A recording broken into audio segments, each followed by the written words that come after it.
امام علی علیہ السلام کی خدمت میں ایک شخص آیا اور دستی ادب کو جوڑ کے عرض کرنے لگا، یا علی، میری بیوی میرے گھر کا کام صحیح نہیں کرتی، نہ میرے کپڑوں کی دیکھ بھال کرتی ہے، نہ گھر کی صفائی صحیح کرتی ہے، تو کیا میرا ڈانٹنا، غصہ کرنا صحیح ہے؟ بس یہ کہنا تھا تو امام علی علیہ السلام نے فرمایا، اے شخص، کس نے کہا کہ تمہاری بیوی پہ تمہارے گھر کا کام واجب ہے؟ یاد رکھنا، اسلام نے عورت کی عزت کو جتنا بلند کیا ہے اتنا کسی مذہب نے نہیں کیا۔ میں نے اللہ کے رسول سے سنا، عورت کی سب سے بڑی ذمہ داری یہ ہے کہ وہ اولاد کی اچھی پرورش کرے، اپنے اولاد کا خیال رکھے، لیکن اگر اپنے اولاد کی پرورش کرنے کی اجرت اپنے شوہر سے مانگنا چاہے تو وہ بھی مانگ سکتی ہے، اور تم گھر کے کام کی بات کر رہے ہو۔ اگر کوئی عورت خوشی سے گھر کا کام کرتی ہے، گھر کو سنبھالتی ہے، تو یہ اس کی عظمت ہے،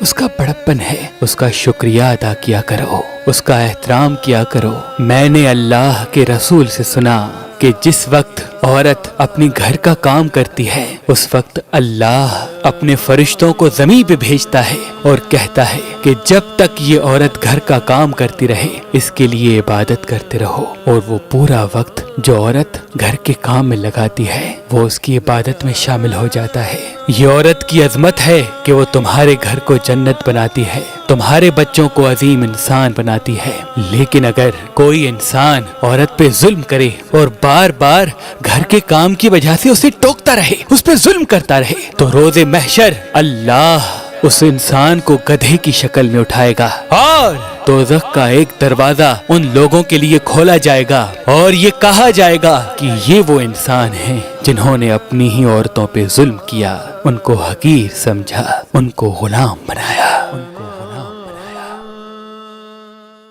اللہ پاک نے اس زمین پہ انسانوں کے لیے ہزاروں نعمتیں عطا کی، ان نعمتوں میں ایک نعمت نیلم پتھر ہے۔ اللہ کے ولی حضرت شاہ شمس تبریز نے فرمایا، جو انسان نیلم پتھر کو زحل کی انگلی میں پہنے گا تو اس کے سامنے دوسرے انسانوں کے چہرے واضح ہو جائیں گے، کون اس کا اپنا ہے اور کون اس کا دشمن وہ ایک جھلک میں پہچان لے گا۔ تبھی اس پتھر کو انسان پہچاننے کا پتھر بھی کہا جاتا ہے۔ تو ابھی فون اٹھائیں اور مہربان اسٹونز کے نمبر پہ کال کر کے یہ نیلم پتھر حاصل کریں۔ اگر ہمارا نمبر آپ کو مصروف ملتا ہے تو آپ ہماری ویب سائٹ مہربانی.com یا ہماری اپلیکیشن سے بھی یہ نیلم پتھر حاصل کر سکتے ہیں۔ اللہ تمام مومنین کو سلامت رکھے۔